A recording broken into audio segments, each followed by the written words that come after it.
دا یو خبره خو ده د پیرانو د طرف نه هېڅ شی نه محسوس کېږي. دا یو داسې محکمه ده چې بدونه څوک د سړیتوب توقع هم نه کوي. او که کنځل کې خو خلک خوشحاله وي، که بربنډ ناست یا که ګنده یا که څه د پنجاب کې یو پیر و، هغه د لوی کرامت دار چې دغه غمو کې ناست دي، نو مې هغه میخه شوی دی، انسانیت په ختم شوی دی. او که دې پیر په دې هم د مجلس اعضا پیرانو له ډېر احتیاط پکار دی که هېڅ شي چې د پیر نه هغه خبره نه ده، هغه زما نه دي، مبتدا اراده ده. او دقه لاین کې ورته تصرف باندې یقین چې نن سبا خانقاه کې دا شی راغلی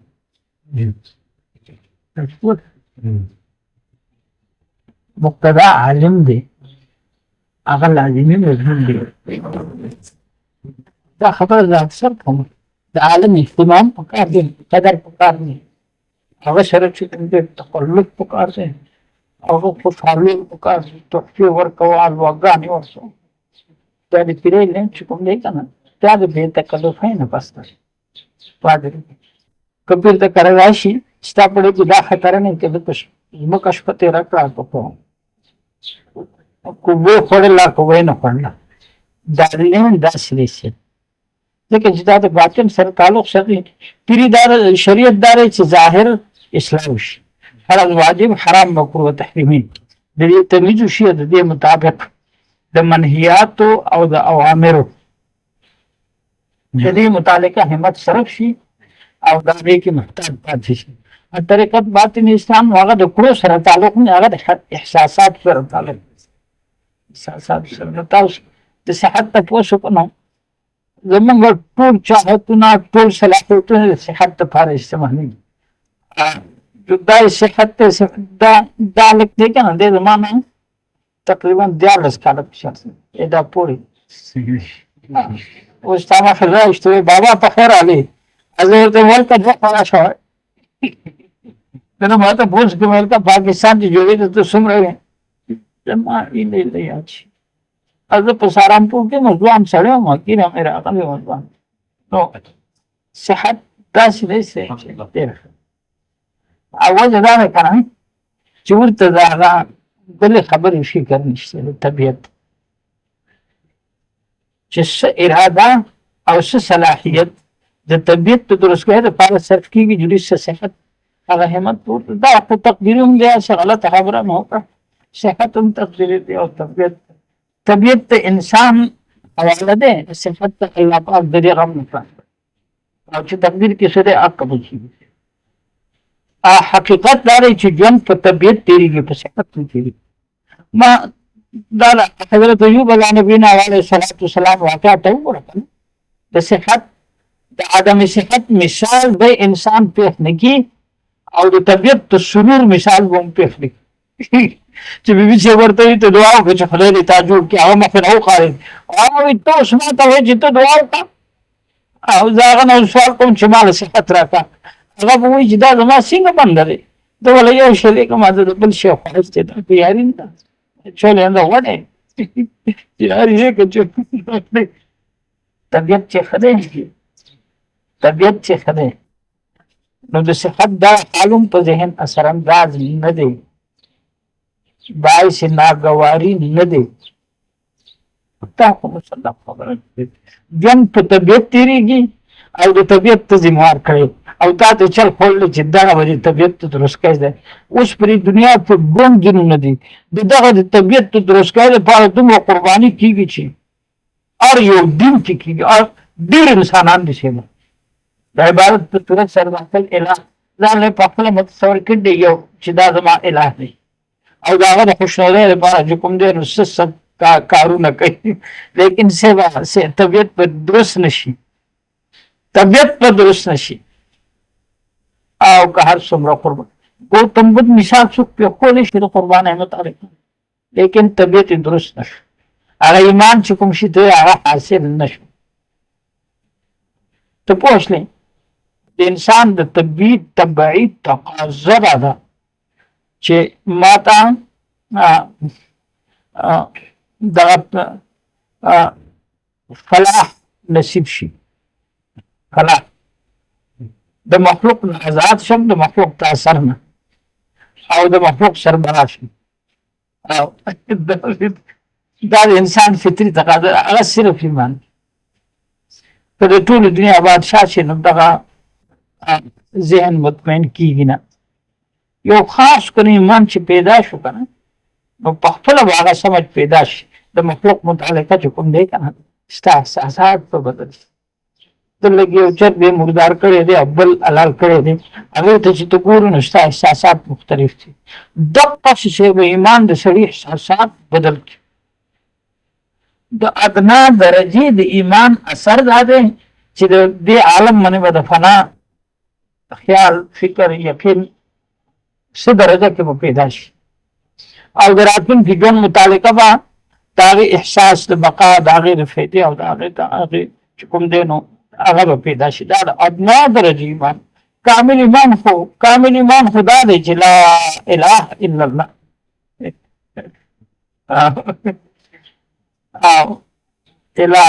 یو الله اله وګڼي. اله دې ته وایي چې د ټولو نه د تقریب ښکاري. ستا نصب العین اله دې ته وایي چې ستا د چاهت او د خطر انتها کوم دی. موږ هم دا خبره کوو چې وپیره یو سړی د ایمان په طلب راځي، پیر خواله د ایمان په طلب ځي، ملا خواله د دین په طلب ځي. دا دین مقصد نه دا د ایمان ذریعه ده، دنیا هم د دین ذریعه ده. نو وپیره ته ورته وظیفې صلاح فیصله خدای دې تا ته هدایت وکړي. دی د ایمان طالب دی. دغه شریعت چې کوم دی دغه د ایمان لپاره ده. اوس ورته اراده وکړه،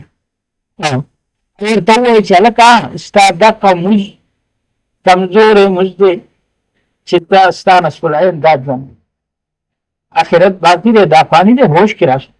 د آخرت فکر چې وي او مونځ کوي د هغې طاقت د دې نه زیات دی. نو هغه مونځ چلو کوم وظیفه راته وښیه چې چلو وباسم چې د آخرت فکر نو دا په چیلو نه کېږي. باطني اصلاح دپاره د غور فکر نه علاوه بل څه چې دې لپاره کارګر مؤثر نه دی باطني. هغه ته دا وایي چې هلکه ته سوچ وکړه که ستا نصب العین دنیا ده، که شپېته مونځونه کوې نو د مونځ لپاره طاقت او هغه قسم هغه وزر یې نشته. ځکه چې دا مونځ ستا د ارادې په نسبت دی که نه، او ته د دنیا مرید یې. نو الله نه وغواړه، علاج دا دی چې الله ما ته هدایت وکړي. لکه د بلما د هدایت دا دی چې دی مامګزار شي، د مامګزار هدایت دا دی چې دی د مونځ سره بل ته وینا کولو والا هم جوړ شي. او دغسې د هدایت مختلف درجې دي. نو دا والا پکار دی چې هلکه ته دغه حال دی سبا محشر کې به د سپي په صورت پاسې خدای نه سوال. دا د زړونو تبدیلي، د روح تبدیلي، ستا محبت، ستا نفرت د دې روح بدلیږي، دا ستا اختیار کې. دا په وظیفه کې هم نه دي. پیر خو دا وظیفه کوه که نه صاحبه نشته. دا په زما د زندګۍ تجربه دا ده چې دا په وظیفه کې نه دي، دا په سوچ سره په قول او غوښتلو کې. حدیثو کې دې بلکل د حدیث مطابق خبره کوو چې ظاهر د کور شریعت ته په دې همت استعمالوي او باطن په غوښتو دی غور به وکړي او چې کوم کوي هغه به د الله نه پوره کوي. نو د آخرت فکر چې پیدا شي نو ستا به جزیات مؤثر شو. د طبیعت توقع کولو خبره ده که نه، او اسان کار. نو چې آخرت فکر پیدا شو، د دنیا د فنا فکر پیدا شو، نو ملا خو به وایي چې وروره بس مزې کوه. زمونږ څه کار دی؟ جامد نه بد شه، نور زمونږ څه کار نشته. د ملا دغه نیتي ده که نه، ولې د پیر نیتي دا ده چې ورته وویل دا آخرت هم مخلوق ته انسان یې، ستا نصب العین آخرت چې دی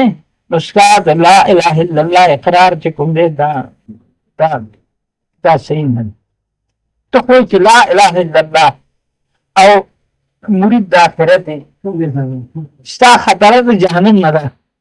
د الله د ناراضګۍ نه نه ده. نو هغه په دې دعوه کې دروغجنې وایي. دعوه هلته بیا څه نه کېږي، دقه ژوند کې دا کار کېږي واضح ده چې د هدایت سوال کوي د حاجي نه او هغه رؤوف او کریم دی موږ صحیح یا سوال کوي جو هغه به شروع کړي چې ستا د چاهت خطر لک په بدل کړي ستا اله حق دی چې ستا د چاهت او د خطر انتها کوم دی ته که ستا چاهت د جنت ته ستا اله ده د شریعت تقاضا پوره کیږي او شریعت تا دین اسلام کې ستا نمبر دی او که ستا د خطر انتها دا چې مال جهنم نه بچ کی دا د شریعت تقاضا پوره کیږي لیکن د طریقت لین دا نه دی طریقت والو کوي دا حافظ شیرازي دی کنه دا یو څو اشعار دي هغه یو شعر کې وایي ته مې خالق یا ته مې رب ته ماته چې څه حکم کوي په خوشحالۍ منو ته ماته دا وایي چې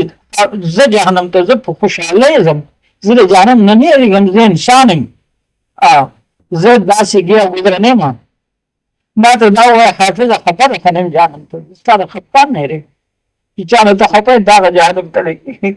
لا اله الا الله یعنې د الله لحاظ ځان هم زیات دی که نه ما سره چې هر څه وشو په چې ته مانه ناراضه شي طریقت دا وایي چاهت په دې صرف کېږي چې معنا ناراضه شي د هغې کې ترقي وشي نو دا شی اوس دا کېږي څنګه دا په هېڅ شي نه کېږي بغیر د غوښتو او د غوښتو دپاره دا خو صرف د موږ ضرورت دی د موږ نور هېڅ ضرورت نشته ځکه چې د ټول دین بنیاد موږ دی که موږ څنګه دی هغسې بقایه دی نن سبا خو موږ شته هم نه د اودس فرایض واجباتو کې د نبي رعایت نشته موږ ولیدو چې د اودس مخ وینځلو کې سر مسح کې استنجا کې احتیاط کې هسې هغه عادت پوره کوي نو دغه موږ نه دی په دې موږ اسلام نه کېږي په دې موږ ته د الله رضا حاصلولی الټه موږ خیرې او زموږ حکم دی هلته د الله چې اودس کوه موږ کوه اوس د دغه اودس کولو دپاره هم حکم دی ته پوه شوې هغه حکم مطابق چې اودس کوي اودس دی ته وایې چې زه اودس کوم د الله حکم دی د هغه هغه حکم تربیت تعلیم د هغې مطابقه چې د هغې پروا نه شي هېڅ هم نشته دقسې موږ دی چې موږ اودس صحیح شو ټول دین به راشي څلور ورځې په ایمان پیدا شي فلاح چې کوم شي ته وایي که نه فلاح د ایمان نه بغیر په بل شي کې نه راځي ایمان چې راشي که نه نو ایمان دغه دی چې لا اله الا الله نو د ادنا درجې ایمان دا دی چې د آخرت فکر او کامل ایمان دا دی چې هېڅ فکر نه بغیر نه ده که نه اے جبار غفار تو نه رسې تو رسې جګ ساره دا د ده زړه وایي د ده زړه وایي چې لا اله الا الله زما مکشین د ځان غږ څوک نشته یا خو د مریانو کلمه ده که نه هغوی معبود په حق د الله نه بل څوک نشته زمونږ د دې پیرانو کلمه د ملیانو نه بل شان ده ډېرې کارونه پرې کوه ملا صاحب وایي چې موږ عبادت دی موږ وایي دا عبادت نه دی عبادت خلق ستا له دین ته تلو دا څه ته د محبوب امت یې ستا دپاره دنیا هم د ایمانداري ده ستا عبادت خو د سره ډوډۍ خوړل دي دا د الله د ملاقات محصول دی اولیان یې امید نه کوي دا ګناهګار دی موږ دا ګناهګار نه کوي ګناهونه لوړ دي دا بغاوت دی د کلمو ژوند بدل ده لا اله الا الله د دې دا مقصد چې زما د الله نه زیات محسن بل څوک نشته د ټولو نه زیات احسان په ما د الله دی نه د مور نه د پلار دا ټول پکې نفي کړي یو دا او بل دا چې په ما مین د الله نه زیات څوک نشته نه مور نه پلار نه ښځه نه زوی نه څه ځکه چې دغه څه مینه ده دغه راز مینه جدا شي مینه د زړه دپاره یې که نه د بل غرض چې بل غرض پکې هغې ته محبت نه وایي او درېیم لا اله الا الله زما د محبت لایق او قدردان بل څوک نشته دا د پیرانو دا کلمه ده د الله د محبت ده که نه د غرض د عوض نه ده نو د دې دپاره اول نه ورته دا خبره ښایي چې روغه ځکه چې د چا احسان دی په تا د هغه ستا په زړه کې ځای دی او په تا مین دی څوک جدا احساس کی دوبارہ سرزمین ہے احساس پیدا کی شکر رہا اسلام یہ انسان کے پیدائش سے لے کر قبر تک پہنچانے کی ساری چیزوں کے متعلق اس میں تربیت ہے، تعلیم ہے، احکام ہے، اور ان حکموں کو پورا کرنے میں آسانی بھی ہے، سکون بھی ہے، ظاہری آسانیاں بھی ہیں۔ آج کل دیکھیں نا شادیوں کا کیا بنا رواج اور رسومات میں رقم بھی ضائع ہو رہا ہے، ذہن بھی ضائع ہو رہا ہے، اور بڑے مشکلات میں پھنسے ہوئے اچھے تو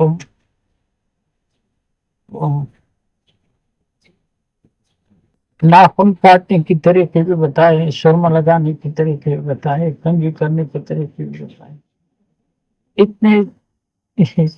اس کی تربیت جو ہے تو پھر بڑی بڑی چیزوں کی بھی تربیت ہے نا۔ اور بیماری دیکھتے ہیں نا تو اس کے علاج کا حکم بھی دیتے۔ آپ سمجھتے ہیں میری بات کو؟ آپ دونوں قریب رہتے ہیں، لیکن بات سنو، الحمدللہ کہ ہم مسلمان ہیں، اسلام مکمل ضابط حیات، ایمان کے حالت میں زندہ رہنے کی تعلیم اور تربیت ہے۔ تو ان علاجوں کے متعلق اسلام نے یہ حکم دیا ہے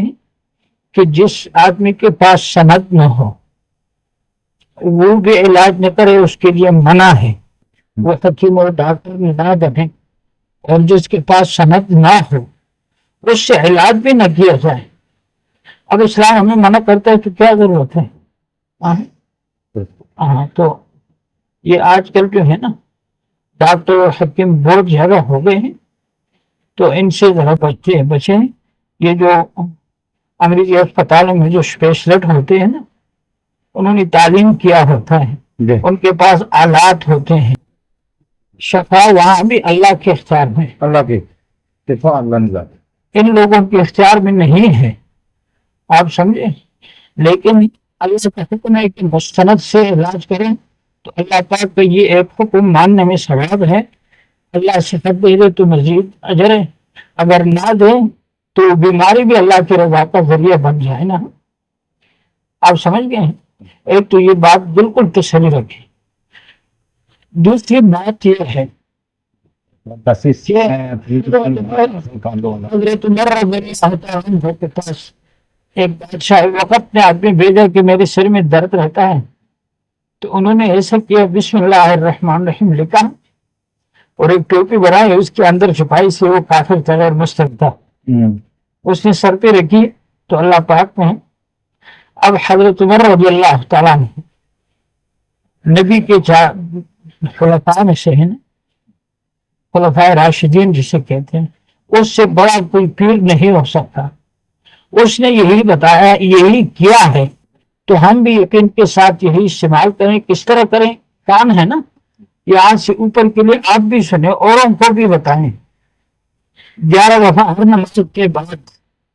بسم اللہ الرحمن الرحیم پڑھ کر اس طرح کریں، اس طرح کریں۔ اللہ کو شفا منظور ہوا تو اس سے بھی دے دیں گے، نہ ہوا تو اس سے بھی نہیں ہوگی۔ اللہ کو شفا منظور ہوا، وہ اسپیشلسٹ کے ذہن میں بات آ جائے گی، اس کے منہ سے قلم سے نکلے گی جو نسخہ اللہ شفا دے دے گا، اور اگر نہیں دیں گے تو وہاں سے بھی نہیں ملے گا۔ اور اچھا ہے یار یہ بتیں وغیرہ یہ خرافات سنت آج جاتے دیں گے سارے، ہو سکتا ہے اگر مجھے موقع ملا تو میں دوبارہ آپ کے پاس آؤں گا جاتے وقت۔ مہربانی، ان کو یہ سمجھا بھی دیں، اور یہ بات آپ نے بھی سنی نا، اور ان کو بھی سمجھائیں۔ یہ جو گلی کوچوں میں ڈاکٹر اور حکیم بنے ہوئے نا، منع ہے، منع، شریعت نے منع کیا ہے، تو پھر جو شریعت نے جس چیز سے ہمیں روکا ہے اس میں ہماری خیر نہیں ہے۔ آپ سمجھ گئے بھائی؟ ہاں ٹھیک ہے، ٹھیک مقامات خلاص ہو گیا کہتا ہوں تو راشن کی پوکشے سے کرے چیز خبر دو قسم خلق تھے، یو دلیل جو سلو گھنٹی روس بیا جو هغه کار دی ایو د دې دا لار د دې نه دا لار د دې نه کنه ضرور دا دوه قسم خلق په دنیا کې شته علماء په مشته عوام په مشته هذا قوم مشترك خواص په مشترك کوشش لا کوه چې د دې سړی کنه نو هغه سره په مرګتیا کې به خوشاله دا هغه زمير به ملامت کوي چې تا ته خیر کړی تا سره بیمانی نه کې بل چا سره بیمانی نه هغه به عزت وګي نو هغه به یو په عزت وګي چې هغه خدای پاک عزت کوي نه او په شیطان چې سره بې زمير نو تا سره وسه تغروف دې کوي دې ارشي چې دا سوري د دې کو زمون سره پاتې شي دا زما غرور دلته کې بازار کې د دکان نه دي مسلمانانو ته به دکان نه چي تجارت کوي هغه وخت دا ذهنیت د تجارت د انوانو کار دی مسلمان نه دی هغه به سبب دا چې بغشان ورده دا کار کوي دا خلق له دا پیسې ورکولې دا هغه کنه پیسې اصل پرتی وي په کار نه دا خلک په چې دکان نه کوي مال را کوي کرا کوي کنه کوي ډېر ته بیا بخلي دې زمون په ځمکه کې د دې همشرانو د دې روپېړو دادا هم هر سره قریب کلی خو شازمه کې چې وي دهقان د کور سړي دوه تنه د کورو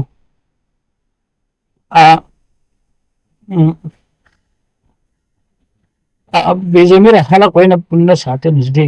بیرته ورته نشته بار چې کوم ځمکې وي هغې سخت دی نه خو هلته کې به یې نه ساتل ګلباز سنباز نورباز دا دورونه یو دا نور کوم سنباز یو دا یو نو هغه چې کوم هغه دا دهقانې پایمه دا مېلمانو ضرورت دی خبرو نو هغه اوس هم زموږ یادېږي د هغو هغه کردار هم یادېږي چې هغه ډېر خلک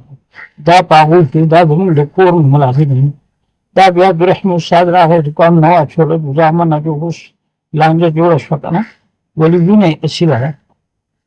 شملې بنګلې ته په ملګرتیا کې مه ګوره زه پوهېږم نه زه دغه کار باندې پوهېږم او په دنیاوي کار باندې نه پوهېږم خدا راته وایم شملې بنګلې ته دا یو هوټل دی که نه اصل سړی کې بېدینه دینداره به شي سړیا تا ته خبره کوم ټانګه چې روانه شي که نه ټانګه نو ټوله ورځ دا ټپاره خېږي دا عام خلک چې کوم دی که نه هغه چې دین کوي نو هغه چې په کال کې یو ځای ته رسي که نه چې کوم اصیل سړی جرأتمند همتناک هغه چې یو ځل بوی کړي هغه یې ناوختې وتښتېدل دغه خبره توبه استغفرالله ډېره بده خبره مې وکړه زما د توبې ډېره بده خبره مې وکړه ولې اصیل سړی چې که نه بیرته نه بعضې خلک اصیل هغه ما تا ته ووایي ځینې د دقه ځینې د ګېډې وږي د خولې خوند اخلي ځینې د زړه وږي د سترګو خوند اخلي او د غوږ خوند اخلي که نه هغه خیر په ملګرتیا کې چې کوم دی که نه په غریبي که امیري که هر شی چې وي که نه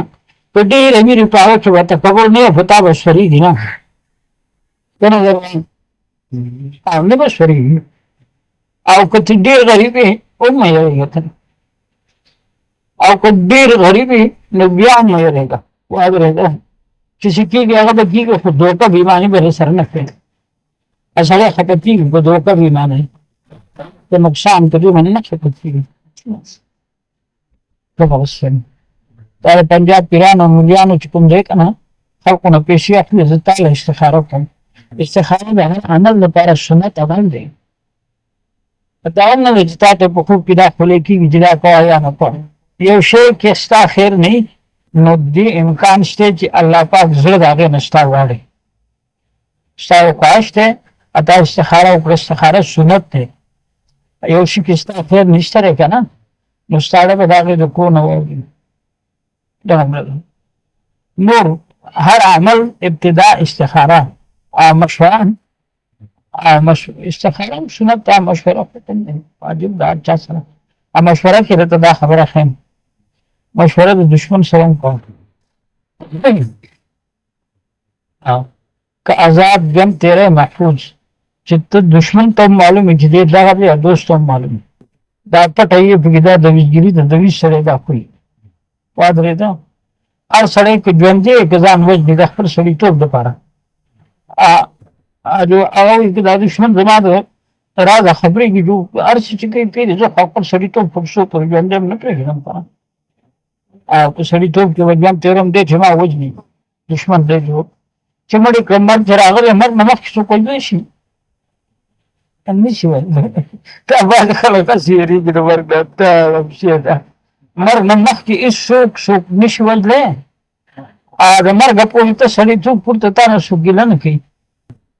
د مر نو یې دې سړی ته دې پرې خو تاوان نو یې دې سړی ته دې پرې خو نو تا سړی ته دې را استاد یې اول چې کوي مال تر باندې تعریف وکړه دا کومه چې باندې فزمن ایمان دی کنه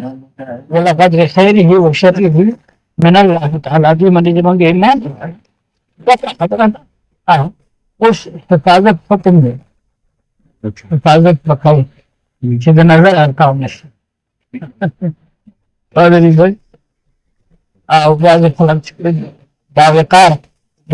دې چې تاسو نظر وانه غوړي دا وقار دی نور پزله چې کوم دی دا شتاغان دا یو کار پاتې کېدو خطر دی اگر دیگو تا چې خبره وکړه نه تقدیر مطلقه تقدیر مبرم ولی هغه اټل تقدیر چې کوم دی په هغه باندې دی غالب نه دی هغه داسې دی مثلا یو سړي په قسمت کې 12 سجدې به مقرر ده او د دعا وکړه سوال وکړو صدقه وکړه یا نیک سړی دی الله عافیت واچو نو د 12 ورځو هغه په 12 غنټو شي تخفیف دا بدلیدې نشي او هغه کې برکت راشي یو حادثه دراتلو د دې سړي د خپل پاندې لاسونه ماتې دي هغه چې دغه وشي دا اکسیډنټ شي یا اورغړي سم معمولی نقصان ورسي دا غټ نقصان کفاره وشي خلاص شي دې ته تقدیر مبرم وایي چې هغه پوره شي تقدیر مطلق پوره شي ولې د عافیت او برکت سره پوښت یو دوه تنه سړي په دې راځي دا باندې مثالونه د عبرت لپاره دی هغه یو جدا وازونه په شپه کې دا د مليانو چې هغه خپل چې کوم هغه بدا فلمونو په څیر هغه دی یو ځل چې تخار کې شو خاصه عالم راغلی شو دا ورته چې لکه نن خدا سي عالم راغلی چې دا سي دي چې مخلوقات راغلي د عزت یو هغه نن کار کې سینما کې ځان کې نو فلم لګېدل دي انن زه چې هغه بیا ودا دغه نه بیا بل تلاش هغه په څه نه لا هغه ایو په خپل لا بل په خپل لا هغه چې دا بل وال نصحت ته چرای کنه نو چې په خپل چل کو ول بلو جو دا کمیس مخ نه اوسو لوه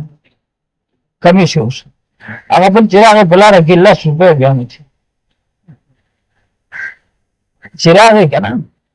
چرای جو دغه شو دا هغه ته وګوره کنه تا ته چې ما ویلو زه تل ما لس روپۍ په لاره کې مندر دي اده لمنه ته په داس چل شوی شه هي وګوره اور د منه ولګي به زمانہ اورته او اده د امنو یو بنته نو شیخ سټه پلان کې سټه دا خسرې انسان دی خوب کې الله پاک دا په صحیح صحیح وکړه چې ستاسو په تقدیر مطلق کې دا لیکلي چې په دې وخت کې به تاسو دې داسې کوو هغه تقدیر دې په دې لمن خلاص او دا هغه په تقدیر کې 10,00,000 روپۍ لیکلي وي هغه په 10,00,000 روپۍ هغه دغه شي تخفیف برکت او عافیت یو سړی نیک دی د آخرت فکر دی 5 وخت مونځ کې دی نیک دی که نه نو د ده په ژوند کې رابل چې 5 وخت مونځ نه کوي دغه دنیا پسې شي دروغ بېمانه یعنې دا د دنیا جوړولو لپاره الله پکوي د هغه کې فرق لا یستوي اصحاب النار و اصحاب الجنه قرآن وایي دا نه دي برابر صرف دلته کې مشاهده کې عافیت نه خوشت شي عافیت دای چې ته به راشي ادې په هغې پریږدم. یا الله ستا له طرفه نه شکر دی چې یا الله دا وایي ستا له طرفه نه شکر دی دا وایي که نه نو د هغه ته بیا اثر پې نه دا ته به د ده دپاره د الله د رضا ذریعه وګرځي دا ته به د ده دپاره د الله د ایجاد ذریعه وګرځي ته به نه دی یا الله تا راویستې ده یا الله تا راویستې ده دا ته به نه دا خو به عیني هغه چا چې غزل محشر نه دی اختر دی چې دلدار به داسې خبره ده یو سړی معمولي ونه د لږ ځای وګوري د بالماز نه منحوس انسان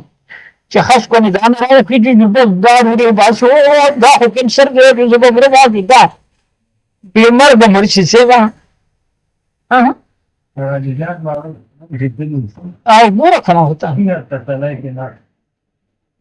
هغوی مرګ شته دی او لاندې رسو کېږي نه د سینه ټوله کینسر خوړلې وه هغه دا د مرګ ذریعه دغه شوه نو څه چل وکړم دغه وخت به مرګ راځي داسې مطمئن او داسې په تسلی کې چې مامګزاري هغه په تسلی کې چې بالماز وي نو هغه توب ده په خپله بیا هغه ذهني عذاب زیات وي ذهني عذاب د جسماني عذاب نه زیات وي هسې کولی شي هېڅ نه شي کولی هغه تقدیر مطلق تقدیر مبرم په دې راځي دی تقدیر مطلق بدلېږي نه بلکل نه بدلېږي زه په خپله فرض کالي بیمار یم ټولو خلکو به وړی خوړی چې هسپتال کې ما ورته کاته نه کوم خوړلی اشتها نه کېده نه که نه چې دغه الحمد قلمو تعالی راځي تعلیم دې کړی دی که نه د ماسپښین د سهار مونځ ته یم او روغ چېرې تبلیغ یې نو بیا څه چل کوي کور کې بانګ وایم او که دې شروع کړه تماشه به وکړې وکړه وګوره د خدای په حکم سره ماسپښین او دغه بلکل صحیح خبره ده هلته کې بانګ وایم یو انډېرې ویسته داسې جانماز ویسته دلته که نه دلته نه یو واسطه ویسته ځان سره داسې یو شی خبره اورم هغه ووایي دا د مونځ دپاره که ماسپښین او د سهار پورنیو باندې بانګ وایه په کور کې داسې بدې بدې برډې وباسه دلته کې اردو دا نښه ونې کوي که نه دلته کې یو کوستانۍ دی هغه چې راشي بانګ وایي که نه یا خدای پاک او خلک هسې اواز خرڅوي هغه چې دا برړې دي که نه داسې خوند وکړي داسې خوند وکړي بانګ وایه هغه ورور ته دی مخکې شموزې کړه 4 میاشتې چې لګولې نو هغه ډېر ښه شي دا 4 میاشتې ډېر نعمت دی خو موږ ناشکره یو لوی نعمت 4 میاشتو سره ظاهري باطني ډېر کار وشي تعمیر د تعمیر هلته بنیاد وشي نو بنیاد پورته بیا ستا خوښه ده هغه ورته خیل کوي دغه کوو موږ ولیدو چې داسې داوکوانه بالماده خلق بیا تعبدګزار یې د آخرت لپاره فکرمن نو ولایت څه ته وایي د خدای دوست عقل یې چې خدای د ناراضګۍ نه یېرېږي د خدای دوست عقل یې چې خدای د رضا پوه شو دغه به کوي ماسپښین سهار خبره ټول ټبر واه مور دې شته بیا والا بابا نه کوي خبره وره ستا مور و ستا پوه دې معنی ته موږ چې شامل شي شامل شي ستا ټبر واړه زیات کړي د دې عمل به په دې کور باندې عجیبه اثر دا کار وکړم ټوکل په خدای دا وکړه تماشه وکړه ته بدې بدې برړې وباسه بانګ ووایه په خپله شرم یې ګڼم ته دغه کې هغه دې کې شرم نشته دی ورور دې مخکې کوه په خپله ورپسې ودرېږه او کور دی که نه تبلیغیان چېرته یو شپې له خو راولېږه ته خبره وره دغه دا کار څه شروع کړه لږ ډېر چې چل نه شروع کړه عجیبه سړی دغسې مه کېږه دغسې نه کېږه ناجایزه کارونه مه کوه په بېکاره مه کېږه دا اسم ته لري کار کې نور څه نه که نه دغه خپل پټي کې دا غوشان خواره کړه په دې باندې ستا حیثیت کې فرق نه راغلی حیثیت د خوی سره د فکر سره تعلق ساتي که نه د سبا بلکہ تکبر ہونے سے دور بدست اجی سے خبر آ رہا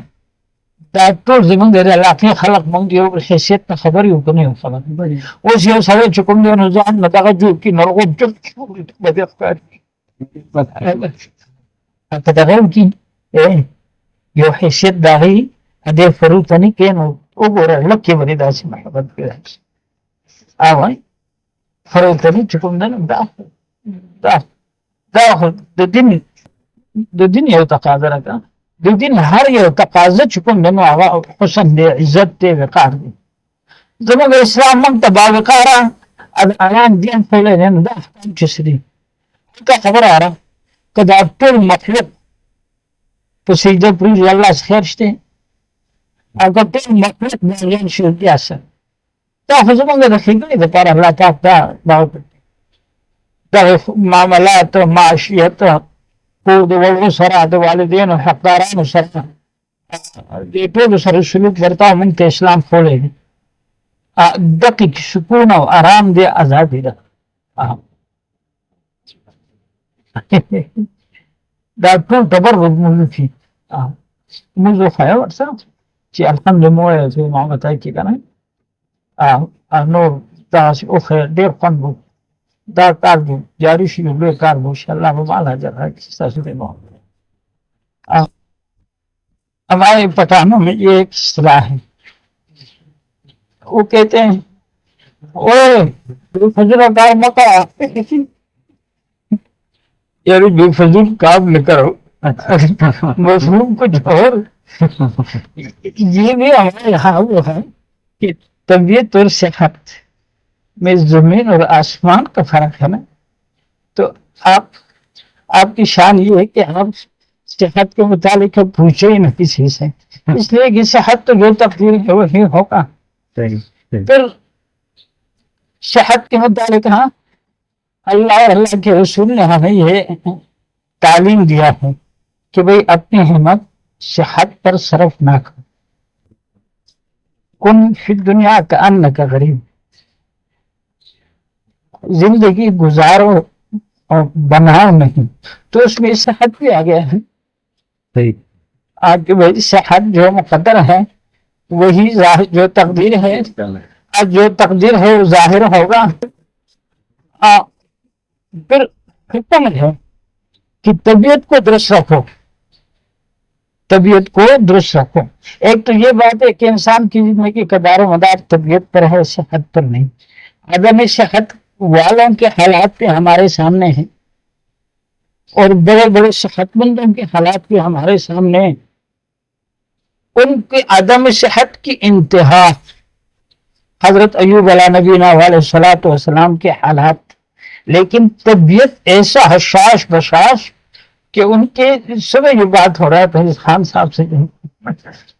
بیوی نے کہا کہ حضرت آپ اللہ سے دعا کریں اللہ صحت دے دے ایک تو یہ ہے کہ ان کی صحت عدم صحت کے متعلق انسان مثال پیش نہیں کر سکتا ایک یہ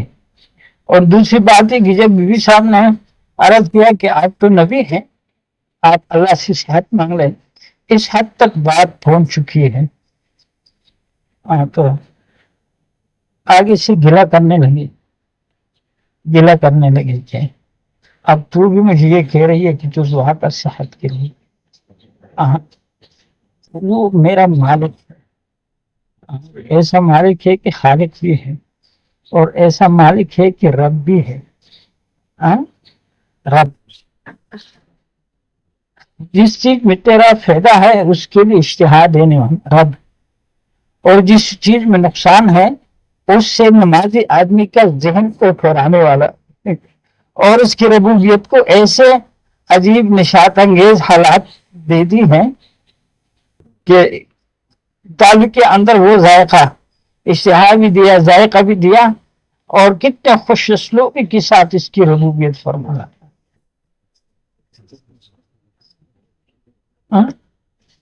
تو فرمایا کہ اب وہ میرا رب بھی ہے میرا مالک بھی ہے اور حکیم بھی ہے رؤوف بھی ہے کریم بھی ہے، وہ میرے لیے بیماری تجویز فرمائے اور میں کہوں مجھے صحت دے رہے۔ اب اگلی بات، طبیعت ٹھیک ہے، صحت یہ ہے اور طبیعت یہ ہے، تو ایسے اندازہ ہو سکتا ہے وہ کہے گا کہ یہ میرا کیسا بندہ ہے جو میں اس کے لیے ایک چیز پسند کروں اور اس کو دوسری چیز پسند ہے، یہ تو یاری نہیں ہے، یہ تو چولہا وڈ آپ کے کام کے مناسب ہے۔ بھائی بات سن، میں نے ایک دفعہ دعا کی بھی ہے، تو دعا اس مقام کے لیے کوشش بھی ہے، تو اللہ تیرے اس دنیا کے اس حال کو دائمی زندگی کے حال کا ذریعہ بنا دے، اور اگر یہ ارادہ ہوگا تو عافیت ہوگی ہر حال۔ یہ بات پوری دنیا کے سنبھالنے میں بھی دقت نہیں ہوگی، پریشانی نہیں ہوگی، مسائل بنے ہوئے نہیں ہوں گے، عافیت ہوگا۔ جس چیز میں آخرت کا حصہ ہوگا، اللہ کی رضا کا ارادہ ہوگا، اسی چیز میں عافیت ہوگی۔ تو ہمارا تو پیروں کو تو یہ ڈیوٹی ہے کہ دعائیں دیتا رہے، تو ہم یہ دعا کرتے رہیں گے، اور آپ کے شان کے مناسب ہے کہ آپ طبیعت ہی کا پوچھتے رہیں۔ اور پھر اگلے عرض، صحت کے لیے بڑا پاپڑ بیلنے پڑتے کرنا پڑتا ہے، حکم ہے، صحت ٹھیک نہ ہو علاج کرو، روپیہ خرچ کرنے پڑتے ہیں، ڈاکٹروں کی وہ بڑے ترلے کرنے پڑتے ہیں، اور طبیعت کی درستگی کے لیے ظاہر کی کسی چیز کی ضرورت نہیں، اس کے لیے ارادے اور عمل کی ضرورت ہے بس۔ اعمال میں صرف 5 وقت نماز تو عادت بن چکی ہے ہماری، آپ کی عادت بھی بن چکی، میں نے ایک تو وہ اتنا دکھ ہوا، ہم محبت کے لیے جان دیتے ہیں، محبت ہی کے طالب ہیں، اور دنیا کے اس کونے میں جس دل میں محبت ہے اس کے اثر سے زندہ رہتے ہیں، اور اتنے قیمتی چیز کو ایسی چیزوں پر اتنا فروٹ، ہو پھر فروٹ ہے بھی یعنی ضرورت کے درجے میں تو نہیں ہے۔ یہ بات، یہ بھی ہمارا حق ہے جو کہ آپ کا حرام نہ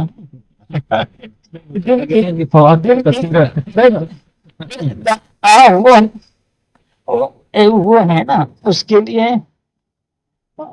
لیے کچھ یہ بھی وہ ہوتا۔ میں نے تو پہلے ایک دفعہ عرض کیا تھا، شریعت کی گاڑی جان مال وقت کی قربانی سی چاہتی ہے، لیکن طریقت کی گاڑی میں یہ تیل نہیں لگتا۔ باطل اصلاح کے راستے میں چاہت کی قربانیوں سے ہوتا ہے، تو چاہت کو بڑھانا چاہیے، براس نکالنا تو نہیں چاہیے۔ کچھ چند ایک چیزیں ہیں جو میں نے یہ کتابیں بھی پڑھی ہیں، اس سارے عرصے کے درمیان جو ہے وہ کوشش کرتا ہوں، وقت میں نے خود درمیان میں ایسا لیا تھا کہ میں جا کے کچھ عرض کر سکوں، کچھ سیکھ سکوں۔ اور ایک